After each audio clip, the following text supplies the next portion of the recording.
नमस्कार, times now Bharat पर आपका बहुत बहुत स्वागत है। आपके साथ मैं हूं राकेश पांडे। शाम के 4:50 हो चुके हैं। वक्त हो गया है राष्ट्रवाद का। और आज राष्ट्रवाद में सवाल कि 24 का चुनाव हारे नहीं और 29 जीत गए। राहुल गांधी आखिरकार कहना क्या चाह रहे हैं?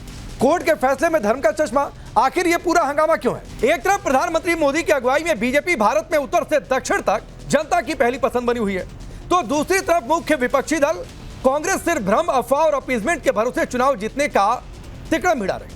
ये बातें क्यों हो रही है, इसकी चर्चा आगे रिपोर्ट में होगी। लेकिन राहुल गांधी का एक बयान कल से वायरल है। राहुल गांधी का एक ऑडियो आया और कहा यह गया कि यह संबोधन दरअसल इंडिया ब्लॉक की मीटिंग के दौरान का था, जिसमें राहुल गांधी कह रहे हैं 24 का चुनाव हारे नहीं थे, 29 का चुनाव हम पहले ही जीत चुके हैं। तो सवाल है कि राहुल गांधी कहना क्या चाह रहे हैं? मल्लिकार्जुन खड़गे कपिल सिब्बल के साथ बातचीत में कोर्ट के फैसलों पर सवाल उठा रहे हैं। कह रहे हैं ग्रंथों, धर्म ग्रंथों का जिक्र क्यों किया जा रहा है? यह रिपोर्ट देखिए, फिर डिबेट।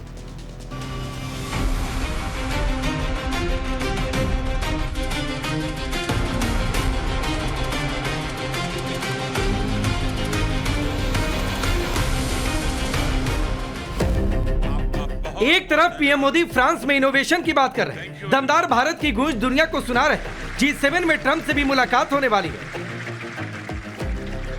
वहीं दूसरी ओर राहुल गांधी और कांग्रेस को सुनकर लगता है कि वो या तो ओवर कॉन्फिडेंस का शिकार है या फिर भ्रम फैलाने वाली रणनीति पर है।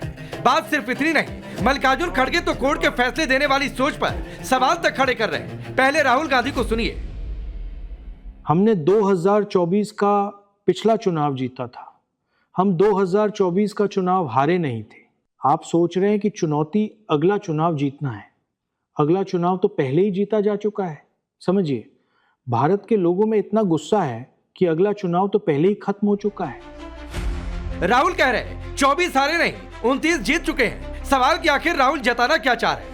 ये अति आत्मविश्वास या भ्रम वाली बात है। उधर कांग्रेस अध्यक्ष मल्लिकार्जुन खड़गे का कपिल सिब्बल के साथ कोर्ट के फैसलों पर दिया बयान शोर मचा रहा। मल्लिकार्जुन खड़गे ने कपिल सिब्बल के साथ पॉडकास्ट में भारतीय न्याय प्रणाली पर तो उंगली उठाई, धर्म ग्रंथों का जिक्र करने पर भी सवाल दाग दिया।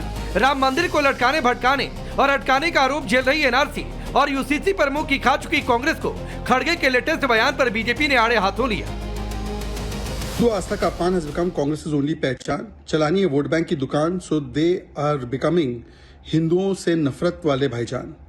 These are the people who have become Muslim League, Maowadi, Jinnah Congress, and therefore abusing Hindus for the sake of vote bank has become their standard operating procedure.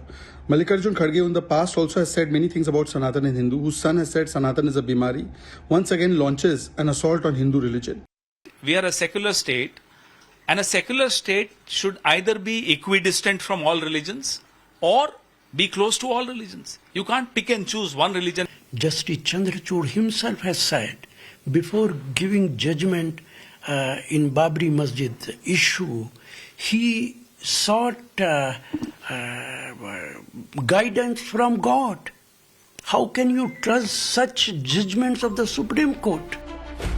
Judiciary के धर्म ग्रंथों के रेफरेंस देने पर ऐतराज जताकर कांग्रेस पहले ही बीजेपी के target पर है। ऐसे वक्त में राहुल गांधी का 24 चुनाव हमने ही जीता था कहना और ये कि 2029 का चुनाव पहले ही जीता जा चुका है, ऐसे बयान जारी करना कांग्रेसी टॉप लीडरशिप की सोच पर सवाल उठा रहा। देखना यह होगा कि कांग्रेस की ये सियासी रणनीति उसे कितना फायदा पहुंचा पाती है। Bureau report, times now Bharat.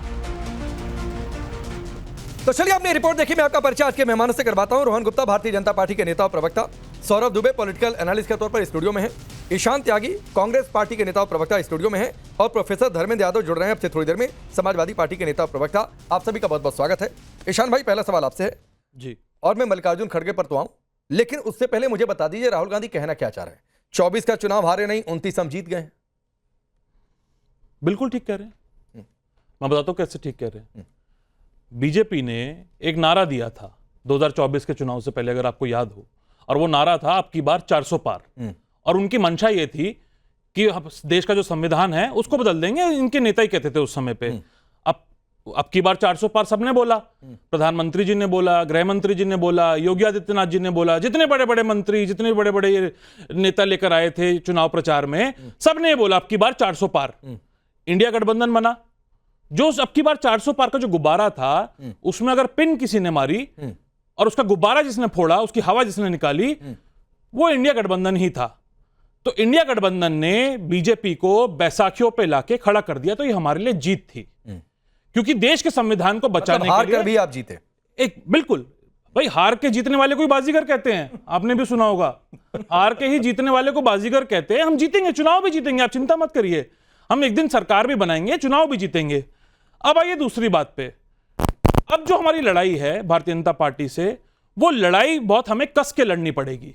कस के इसलिए लड़नी पड़ेगी क्योंकि भारतीय जनता पार्टी ने जितनी भी संवैधानिक संस्थाएं हैं देश की, उन पे कब्जा कर लिया है। चाहे आप ईडी देख लीजिए, चाहे आप सीबीआई देख लीजिए, चाहे आप इनकम टैक्स देख लीजिए, देश का चुनाव आयोग देख लीजिए, देश में जितनी जांच एजेंसियां हैं वो देख लीजिए। बीजेपी ने अपने लोग बैठा के, संघ के लोग बैठा के, आरएसएस के लोग बैठा के, अपनी मानसिकता वाले लोग बैठा के सब पे कब्जा कर लिया है। और बीजेपी चाहती है एक विपक्ष मुक्त भारत बन जाए। विपक्ष मुक्त भारत ये इसलिए चाहते हैं क्योंकि देश के संविधान में, देश के लोकतंत्र में इनका कतई विश्वास नहीं है। ये देश को एकाधिकार की तरफ लेके जाना चाहते हैं कि एक ही नेता हो, एक ही उद्योगपति हो जिसका नाम गौतम अडानी हो, क्योंकि उसको ही सारा जल, जमीन, मतलब जंगल, ईशान भाई, पोर्ट्स, मतलब आप ये कह रहे हैं एयरपोर्ट्स, एनर्जी 29 में भी सेक्टर, हार कर बिजली, जीतेंगे। सब उसको दी जा रही आप है। ये कहना चाह रहे हैं 29 में भी हार कर जीतेंगे? नहीं, 29 में हम जीतेंगे, हम सरकार बनाएंगे भाई। अभी सभी संस्थाओं पर हम बीजेपी सरकार का कब्जा बनाएंगे, है। आप चिंता मत करिए इस अभी बात को। सभी संस्थाओं पर बीजेपी का कब्जा है। आप चलिए, कह रहे आपने हैं माना तो कम से कम। आपको कोट कर रहा हूं सर, आपको कोट कर रहा हूं। आपने कहा और राहुल गांधी ने कहा कि सभी संस्थाओं पर बीजेपी का कब्जा है, और अगर कब्जा है, चुनाव आयोग पर भी कब्जा है, तो आप जीत कैसे रहे हैं? तो यानी हार कर जीत रहे हैं आप लोग। मैं बताता हूं। देखिए, भारतीय जनता पार्टी ने जिस तरीके से एसआईआर की है और वोट चोरी की है एसआईआर के माध्यम से, हम सब ने दिखाया, हमने सबने प्रूफ्स भी दिए। बहाने भी राहुल गांधी जी ने, एक मिनट, बहाना नहीं है, राहुल गांधी जी ने विद प्रूफ्स। अब आप बोलेंगे कि सिर्फ जहां हार रहे वहीं का दिखाया। आपको याद हो तो राहुल गांधी जी की एक प्रेस कॉन्फ्रेंस आपने भी कवर करी होगी, जिसमें उन्होंने महादेवपुरा, जो एक असेंबली कॉन्स्टिट्यूएंसी है कर्नाटक में, वहां हम जीते हैं, महादेवपुरा तक का उन्होंने ये दिखाया कि किस तरीके से फर्जी वोटरों को वोटर लिस्ट में डाला गया। इसी तरीके से इन्होंने महाराष्ट्र में किया, इसी तरीके से इन्होंने बिहार में एसआईआर के माध्यम से वोट काटे, इसी तरीके से इन्होंने बंगाल में एसआईआर के माध्यम से वोट काटे। आपने देखा किस तरीके से 27 लाख लोगों को ट्रिब्यूनल में जाने के बाद भी वोट डालने के अधिकार से वंचित रखा गया। अब ये जो हमारी लड़ाई, ईशान एक भाई, बस आखिरी 10 सेकंड, आखिरी 10 सेकंड, तो अब ये जो हमारी लड़ाई है भारतीय जनता पार्टी से, ये लोकतंत्र को बचाने के लिए है, युवाओं के भविष्य को बचाने के लिए है, क्योंकि आज 1,30,00,000 युवाओं का ठीक है, हो गया 10 भविष्य सेकंड। है वो पेपर लीक, सुनिए, एक तो और सीबीएसई में धांधली, ठीक है, उसके बाद आप नीट का पेपर ले लीजिए, सीयूईटी का पेपर ले लीजिए, आप ठीक है, एसएससी का पेपर ईशान ले भाई, लीजिए। जो 27 युवा लाख की बात कर आंदोलित रहे है, हैं, बेरोजगार है, हम है। उसके साथ खड़े वो हुए मामला सब जुड़ी हैं। से। राहुल गांधी जी उन्हीं के लिए 27 लाख की जो बात कर रहे हैं, मामला सब जुड़ी से। और एक बात और आपको बता दूं, वो 27 लाख अगर वोट डाल भी चुके होते और पूरे वोट टीएमसी के खाते में चले गए होते, तो भी बीजेपी सरकार बना रही होती। नहीं, आप ये तो वो छोड़ दीजिए आंकड़ों की बात, कहां जाते कहां नहीं जाते। नहीं, यस, मैं नहीं कह रहा, मैं तो कह रहा हूं, मैं भी नहीं कह रहा हूं, ये तो बीजेपी को चले जाते, जो करते हैं वो ये बता रहे हैं 27 के 27 लाख बीजेपी को चले जाते, कितनी सीट पर फर्क लेकिन पड़ता। अगर डेमोक्रेसी, एक हेल्दी डेमोक्रेसी की आप बात करते हैं, तो हेल्दी डेमोक्रेसी में ठीक है, मेरा, आपका, दुबे जी का, रोहन जी का, जो कैमरामैन यहां बैठे हुए हैं, हाँ, ठीक है, सबका vote 1 vote equal to 1 value होना चाहिए था, बिल्कुल होना चाहिए। लेकिन 27 लाख लोगों का ना सुनवाई हुई ट्रिब्यूनल में, और उनको वोटर लिस्ट से निकाल दिया गया, वोटर के पूरे प्रोसेस से, वोटिंग प्रोसेस से निकाल दिया गया। रोहन गुप्ता, सारी संस्थाओं पर आप लोगों का कब्जा, बावजूद इसके कांग्रेस पार्टी ऐलान कर चुकी है कि 29 का चुनाव वो जीत चुके हैं आज की डेट में। देखिए, बढ़िया है जो अभी उन्होंने कहा कि अब तो 2024 में भी मॉरल विक्ट्री है, तो बस ऐसे ही मॉरल विक्ट्री को कांग्रेस पार्टी सेलिब्रेट करते जाए। हम खुश हैं उनकी मॉरल विक्ट्री, हम असली जीत से खुश हैं। देखिए राकेश जी, जिस प्रकार से राहुल गांधी जी ने सबको भाषण दिया है, जिस प्रकार से जो इंडी गठबंधन के दूसरे जो इनके दल थे, राहुल गांधी ये भूल गए कि कांग्रेस पार्टी कितने चुनाव हारी। वो भी भूल गए कि आसाम में कैसे इनको मुक्की खानी पड़ी। वो ये भी भूल गए कि उन्हीं के कारण बिहार में जो है गठबंधन हारा। वो ये भी भूल गए कि उन्हीं की पार्टी के कारण महाराष्ट्र में जो है पूरा वहां का गठबंधन हारा। वो ये भी भूल गए कि उन्होंने 2 दिन पहले चुनाव के पश्चिम बंगाल में वीडियो जारी करके सांप्रदायिकता का ताना दिया ममता बनर्जी को। वो ये भी भूल गए कि डीएमके जैसे एक बहुत बड़ा साथी पक्ष था, जिन्होंने राज्यसभा की एक सीट भी दी कांग्रेस को, 5 सीट आती, उन्होंने उनको भी गच्चा दे दिया। तो काफी चीजें वो भूल चुके हैं कि जो इंडी गठबंधन का हाल है, वो भी भूल गए कि किस प्रकार से हरियाणा में आम आदमी पार्टी को 4 बैठक नहीं दी और उनके बाद दिल्ली में क्या हाल हुआ। तो जो इंडी गठबंधन का हाल हुआ है, जो तोड़फोड़ हुई है, उसका कारण तो कांग्रेस पार्टी है। मध्य प्रदेश के जब चुनाव थे तब किसने कहा था कि कांग्रेस चालू पार्टी है? अखिलेश यादव ने कहा था। आज जो कांग्रेस पार्टी इंडी गठबंधन की बखिया उखेड़ने के लिए जिम्मेदार है, आज वो दूसरे पार्टियों को एडवाइस दे रहे हैं कि आप ये मत करिए, आप ये मत करिए, आप वो मत करिए। अरे आप ही के कारण हुआ और आप ही एडवाइस दे रहे हैं, कब तक वो पार्टियां मानेंगे? मोदी जी ने 10 बार यह कहा है कि जितनी भी रीजनल पार्टी है उनके लिए कांग्रेस पार्टी भस्मासुर साबित हुई है। और हर राज्य पर राज्य आप देखते जाइए, जिन जिन ने भी कांग्रेस के साथ में जोड़ किया है वो सबकी लुटिया डूब गई है। और कौन से मुंह से यहाँ पे आके एडवाइस दे रहे हैं? आप करिए, आपका काम है। अभी उन्होंने कहा संवैधानिक संस्थाओं पे ये है वो है, SIR की 50 डिबेट हो गई, जनता ने आपकी बात को स्वीकार नहीं किया। आप SIR की बात कर रहे हैं, जो आपने कहा कि वोटर लिस्ट में गड़बड़ी थी या गलतियां थी, उसको सुधारने के लिए SIR किया गया, उसका भी आपने विरोध किया। मैं आपको पश्चिम बंगाल की जो बात करें, 23-22 लोग वोट की बात कर रहे हैं, राकेश जी, जब ये चुनाव खत्म हुआ, परिणाम आने बाकी थे, तब यही कांग्रेस पार्टी के प्रवक्ता के कहते कि क्योंकि मতুआ समाज के वोट करें, क्योंकि मुसलमान के नहीं कटे, ये मतुआ समाज के वोट जो है बीजेपी नहीं, कहने को तो रोहन भाई बहुत कुछ बात होता था, कहने को तो ये भी ईशान त्यागी बातचीत होती थी कि राहुल गांधी जाकर कहे कि TMC के गुंडा राज ने, जंगल राज ने बीजेपी को पनपने का मौका दे दिया। कहने को तो बहुत सारी बातें हुई, आप अपना जवाब रखिए, मैं एक चीज और ऐड कर देता हूं। मैं एक सवाल और कर देता हूं, दोनों का एक सा जवाब दे लीजिए।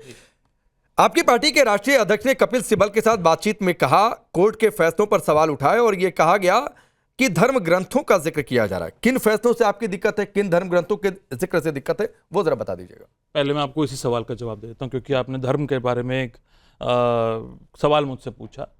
पहली बात तो मैं धर्म के बारे नहीं, एक मिनट, ये जो स्टेटमेंट था खड़गे जी ने बोला, उसी पे जो हमारे अध्यक्ष जी ने बोला, मैं एक सनातनी हूं, मैं एक हिंदू हूं, मुझे ना आपका सर्टिफिकेट चाहिए, ना दुबे जी का चाहिए, ना बीजेपी का चाहिए, ना रोहन गुप्ता जी का चाहिए, ना संघ का स्टेटमेंट के ऊपर सवाल, ये मेरी आस्था का विषय है। बात करें, और मेरी आस्था का विषय मेरा पर्सनल मैटर है। देश का जो धर्म है, देश का धर्म क्या है, देश की जो धर्म का ग्रंथ है वो क्या है? देश का संविधान है। अगर आप संविधान के दायरे में रह के, संविधान के दायरे में रह के काम करेंगे, संविधान के अकॉर्डिंग काम करेंगे और संविधान को माथे से लगा के चूम के काम करेंगे, तो हमें कोई आपत्ति नहीं है। लेकिन भारतीय जनता पार्टी की जो सरकार है, जो RSS की जो आइडियोलॉजी है, वो संविधान को मानती नहीं। कौन सा फैसला? मुझे एक फैसला बताइए जो संविधान के दायरे से बाहर जाकर दिया गया और जिसका जिक्र मल्लिकार्जुन खड़गे जी कर रहे थे, या फिर उनके दिमाग में चल रहा हो। इलेक्टोरल बॉन्ड इन्होंने लिए, असंवैधानिक किसने बताया? सुप्रीम कोर्ट ने बताया। इसमें कौन से धर्म ग्रंथ का जिक्र? नहीं, एक मिनट, धर्म ग्रंथ की बात नहीं। अगर आपने बोला ना संविधान के दायरे से बाहर क्या काम किया, वो फैसला जो आपके हिसाब से संविधान के दायरे से बाहर और जिसमें किसी धर्म ग्रंथ का जिक्र किया गया हो।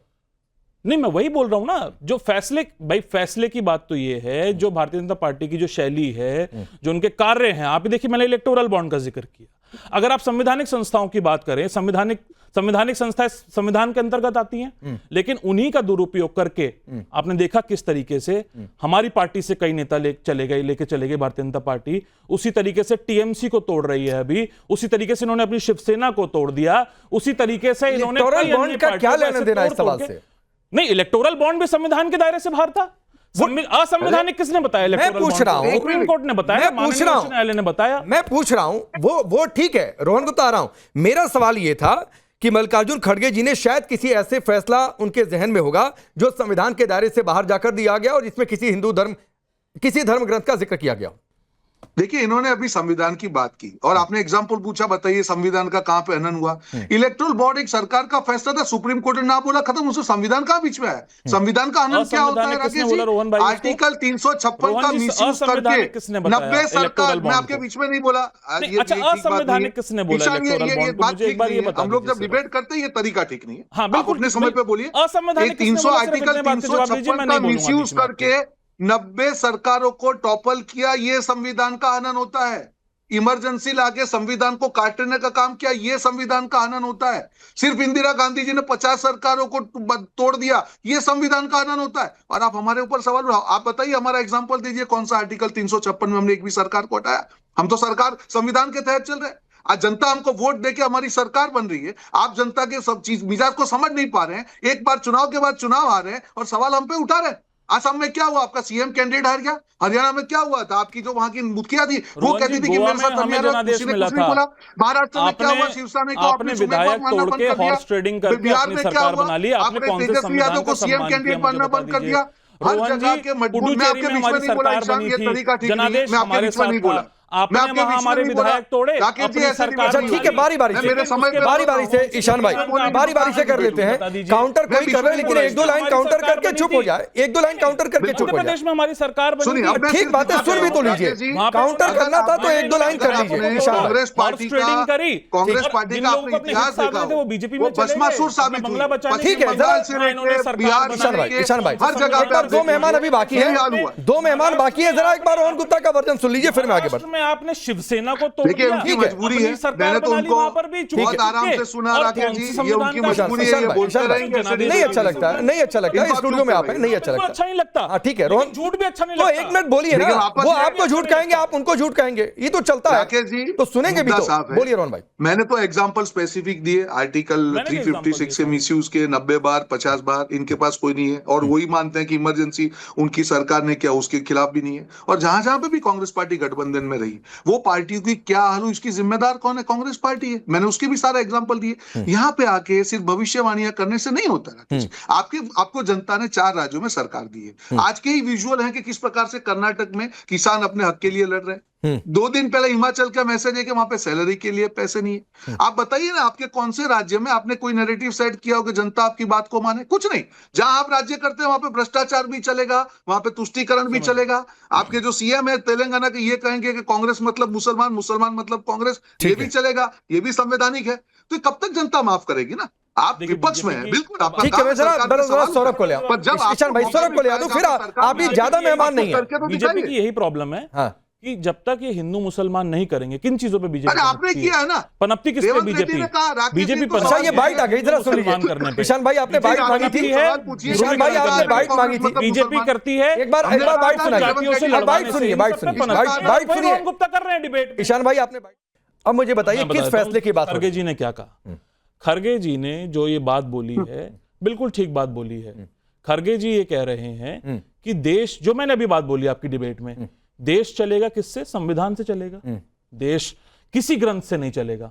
मेरा हिंदू, किस फैसले की बात हो मुसलमान, रही है? सिख, ईसाई इस होना, फैसले मेरा में किस पर्सनल, जज ने किस मेरा ग्रंथ का पर्सनल- जिक्र कर दिया, एक मुझे मिनट, ये बात बता सुन दीजिए लीजिए। बस। आप देखिए काउंटर सवाल सिर्फ मुझसे करते जाएंगे, बीजेपी से नहीं, नहीं, उनसे भी नहीं करूंगा सर, चलेगा। उनसे भी करूंगा। एक बार सुन लीजिए, जब बीजेपी बोल रही थी तब आपने टोका। नहीं, मैं आपको भरपूर समय दे नहीं, रहा हूं, आपने हाँ बिल्कुल समय आप दे रहे हैं, लेकिन मेरे को टोक रहे हैं बीच में। चलिए लीजिए 1 मिनट, मुझे मेरे सवाल का जवाब दे लीजिए। बिल्कुल, खरगे जी ने जो बात बोली है वो यही बोली है कि देश संविधान से चलेगा। मेरा हिंदू होना, मुस्लिम होना, सिख होना, ईसाई होना, जैन होना, बौद्ध होना, इसका उससे कोई मतलब नहीं है। देश में एक न्यायपालिका है, न्यायपालिका देश के संविधान का पालन करेगी।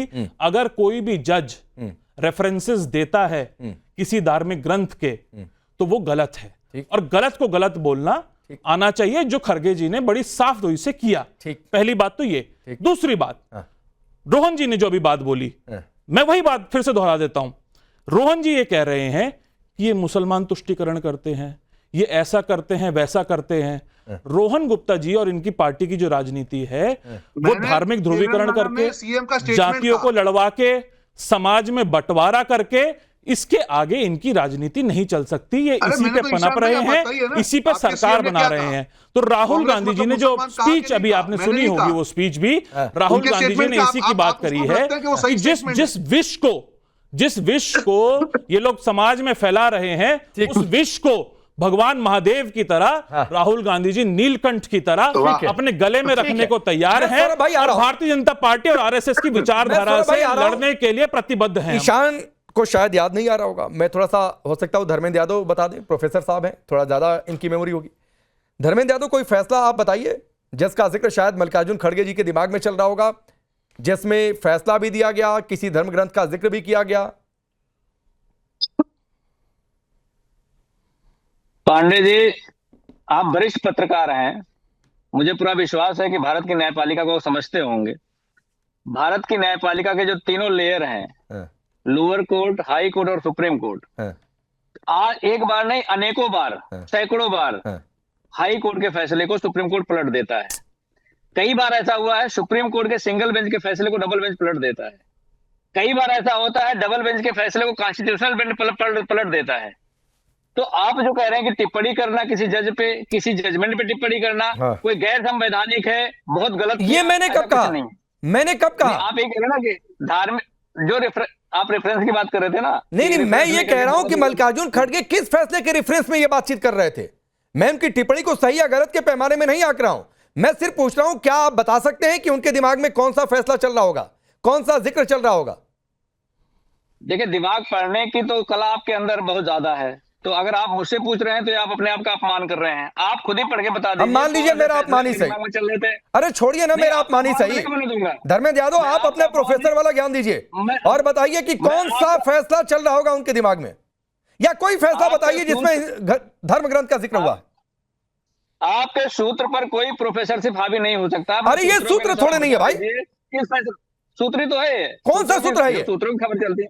तो इसका मतलब किसी फैसले में, इसका मतलब किसी फैसले में किसी धर्म ग्रंथ का जिक्र नहीं हुआ है।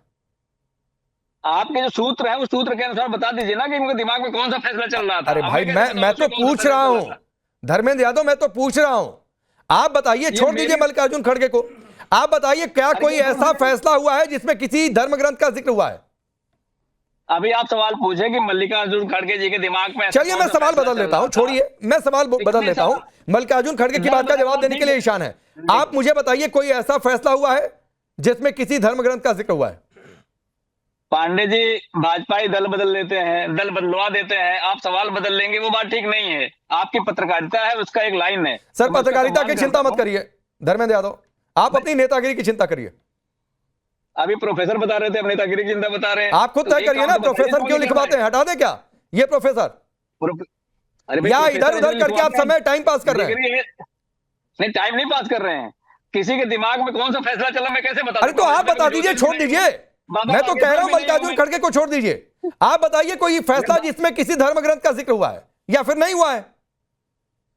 किसी भी फैसले में किसी धर्म ग्रंथ का अगर जिक्र होता है, हाँ, तो वो कानूनी तौर पर ठीक नहीं है, क्योंकि कानून किसी धर्म ग्रंथ से नहीं चलता है। तो हुआ है कि नहीं हुआ है भाई? से और कानून से चलता है। मैं पूछ रहा हूं कोई ऐसा फैसला हुआ है कि नहीं हुआ है? नहीं, वो खड़गे जी बताएंगे ना जो उनके दिमाग में फैसला चल रहा है।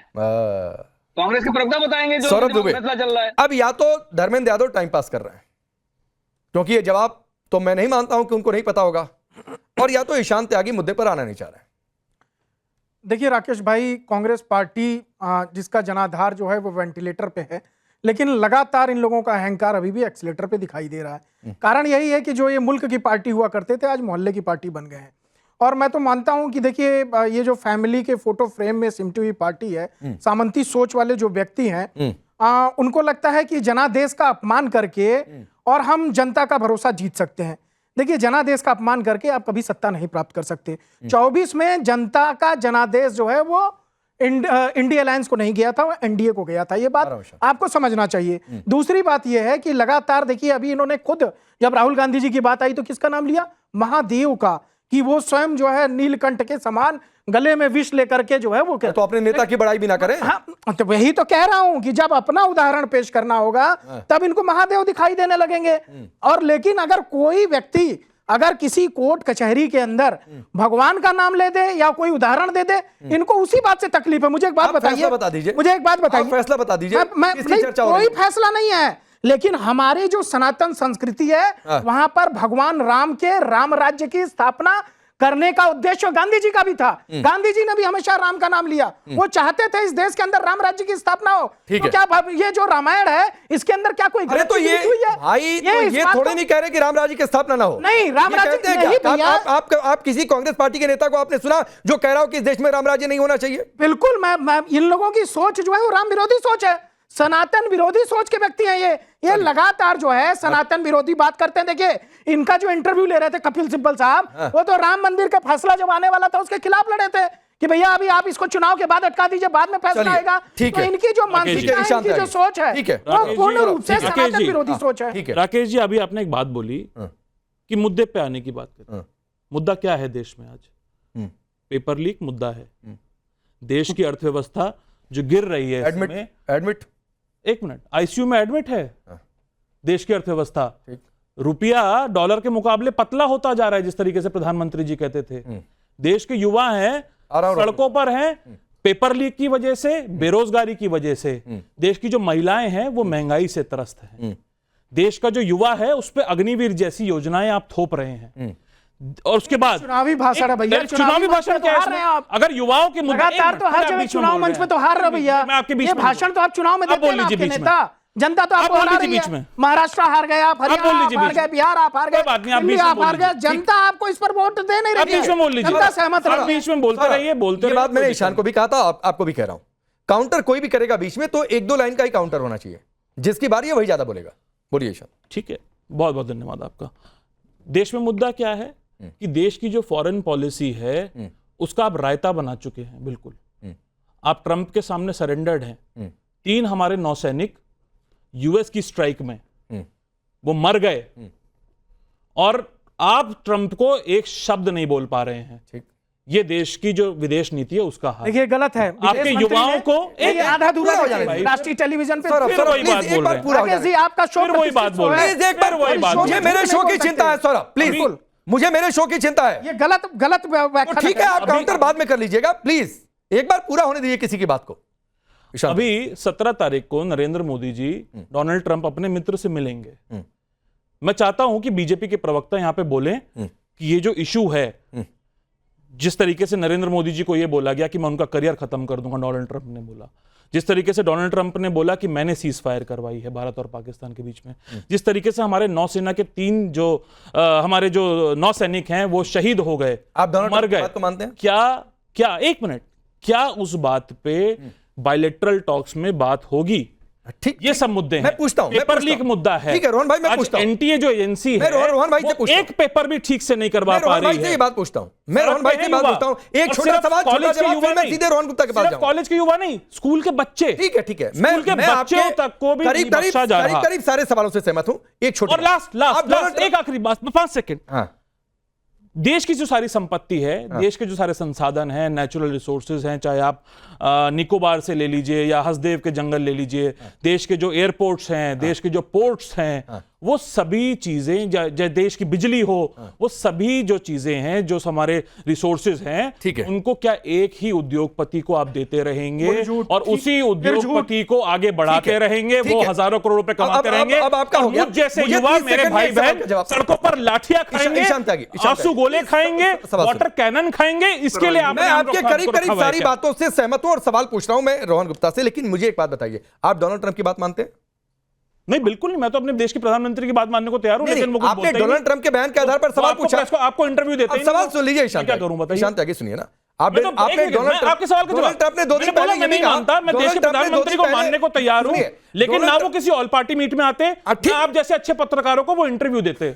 सुनिए, डोनाल्ड ट्रंप ने 2 दिन पहले प्रेस कॉन्फ्रेंस, अब सुनिए, डोनाल्ड ट्रंप ने 2 दिन पहले यह भी कहा हमने किसी भारतीय शिप पर अटैक नहीं किया है, वो ईरान ने किया। तो अगर आप मानते हैं तो इसको भी मान लीजिए। पहली बात तो पहले पूछा जाए कि ये भारतीय कैसे मरे, ये एक बात है। दूसरी बात है, आप लोग कहते हैं रूस के दबाव की बात है, ये बोलना पड़ रहा है क्योंकि भारतीय सुन लीजिए सर, पूरी बात हैं, चलिए। हाँ, जो नौसैनिक मरे हैं हमारे, जो सेलर्स मरे हैं, उनके नाम भी सामने आए। नहीं, बिल्कुल, मैं आपकी पूरी बात के साथ मैं सिर्फ ये कह रहा हूं कि जो शख्स हर दूसरे दिन अपना बयान बदले, हाँ, तो मैं वही बोल रहा हूं, हर दूसरे दिन अपना बयान बदले, 17 तारीख को मिली मतलब हर दिन आप सवाल, हाँ बिल्कुल, 17 तारीख को नरेंद्र मोदी क्यों मिलने जा रहे हैं? क्या बात हो रही है बताइए, क्यों मिलने जा रहे हैं नरेंद्र मोदी? 17 तारीख को बायलैटरल टॉक्स कर रहे हैं। देखिए, इन्होंने जो सिर्फ हंसना, हा करना, गले लगाना, यही विदेश नीति है। नेशनल टीवी पे इन्होंने ये कहा कि जो हमारे 3 पहले तो सेलर हमारे जो थे कमर्शियल शिप पे जब अटैक हुआ, हमारे 3 सेलर मरे थे, सैनिक नहीं, पहली बात। और उसके खिलाफ मार्क रूबियो को फोन करके जयशंकर जी ने स्ट्रिक्टली कहा कि अगर ऐसी कोई भी घटना और आगे हुई तो हम इसको नहीं टॉलरेट करेंगे। जरा यूएस ने माफी मांगी रोहन गुप्ता जी उसके लिए? 13 तारीख की बात कर रहा हूं, चेक करिए। और अगर नौसैनिक नहीं मरे, सेलर मरे हैं, तो क्या वो भारतीय नहीं है? ये बता रहा हूं, 2 सवालों के जवाब दीजिए। क्या यूएस ने माफी मांगी? क्या यूएस के सेक्रेटरी ऑफ स्टेट ने माफी मांगी? क्या यूएस के प्रेसिडेंट ने माफी मांगी उस बात के लिए और आश्वासन दिया कि आगे ऐसा नहीं होगा? चुप रहिए आप राकेश जी, इनको आप चुप कर रहे हैं। मैंने एक जवाब दे दिया कि पहले कैसे झूठ फैलाते हैं नेशनल टीवी पे। दूसरा, इन्होंने कहा कि हमारी जो अभी इन्होंने महंगाई की बात की, मैं इनको आंकड़ों के साथ कहना चाहूंगा कि इतने 7 रुपए पेट्रोल डीजल के बढ़ने के बाद भी जो हमारा रिटेल इन्फ्लेशन रेट 3.48 था, दैट इज एट 4%। आरबीआई की जो रेंज है 4 से 6% की रेंज है। अब उनका टेन्योर याद करा दूं, 12% का 2012 में क्या हुआ था? एक ही दिन पेट्रोल के 8 रुपए भाव बढ़ा दिए तो 8 बजे पेट्रोल बंप कर दिए थे बंद। उनके पूरे टेन्योर में 2004 से 2004 में एवरेज इन्फ्लेशन का क्या रेट रहा, आप आंकड़े निकाल के दे दो, मुझे बोलने की जरूरत नहीं। अभी आपने कहा हमारे जो अर्थतंत्र का, अरे डोनाल्ड ट्रंप के साथ तो आप खड़े थे जब आपके नेता ने कहा कि डेड इकोनॉमी, आपको शर्म नहीं है, माफी नहीं मांगनी चाहिए। जो अर्थतंत्र इन प्रतिकूल परिस्थिति में 7.7% से विश्व में नंबर 1 पे बढ़ के आगे बढ़ रहा है, आपको शर्म आनी चाहिए कि उसका आप नागरिक हो। और आपके नेता ही कहते हैं एक जवाब ईशान से ले लेता हूं। रोहन भाई, नहीं, मैं आपको समझ रहा हूं। एक छोटी सी बात, मैंने तो आप लोग के साथ बोला, मैंने अर्थतंत्र का बोला, मैंने सेलर का बोला, मैंने राकेश जी हर चीज का बोला। ये झूठ नहीं फैलाएंगे यहाँ पे नेशनल टीवी में झूठ नहीं फैलाएंगे। नहीं, वो झूठ को आप सही करने के लिए है, जो आपके हिसाब से झूठ है रोहन भाई, वो आप सही कर ही रहे हैं। पर कब तक झूठ राकेश जी? एक ईशान का भी वर्जन सुन लेते हैं। राष्ट्रीय पार्टी का एक जिम्मेदारी ये नहीं होता ना पत्थर मार के भाग जाए। हर बार बोलेंगे कि नहीं, मैं किसी को नहीं भागने दूंगा। डैड इकोनॉमी की प्रेस कॉन्फ्रेंस है। ठीक है, नहीं, इनको पूछे डैड इकोनॉमी क्यों कहा? आपने पूछ लिया, 30 सेकंड दे तो दीजिए। 30 सेकंड ईशान त्यागी, 30 सेकंड, पिछले 30 सेकंड भागता अगर कोई है प्रेस कॉन्फ्रेंस से सवाल से, तो वो नरेंद्र मोदी जी। हम सबने देखा नॉर्वे में किस तरीके से उनको जलील किया गया, और वो हमारी सिर्फ उनकी जलालत नहीं है, वो पूरे देश की जलालत है, और मैं भी उसके लिए जिम्मेदारी लेता हूं। क्या करूं, मेरे प्रधानमंत्री ऐसे हैं। दूसरी बात, जो महंगाई की ये बात कर रहे हैं, पेट्रोल और डीजल, लोगों को नहीं फर्क पड़ता इन्फ्लेशन कितना परसेंट चला गया, कितना परसेंट हो गया, ये हो गया। आपकी जेब में कितना पैसा बच रहा है, आपको जेब से पैसा कितना खर्च करना पड़ रहा है। ईशान भाई, कितनी महंगी हो गई। एक बात कहते हुए आप लोग कहते हैं कभी जवाब नहीं दिया जाता है। विदेश मंत्री जयशंकर से एक सवाल पूछा गया था, और सवाल ये पूछा गया था कि रूस से आप बहुत, आपकी भावनाएं जुड़ी हुई हैं, तो जयशंकर ने 2 लाइन में, 1 लाइन में जवाब दिया था। तो इसे समझिए ना, सवाल क्यों कर रहे हैं। आप सबका बहुत बहुत शुक्रिया।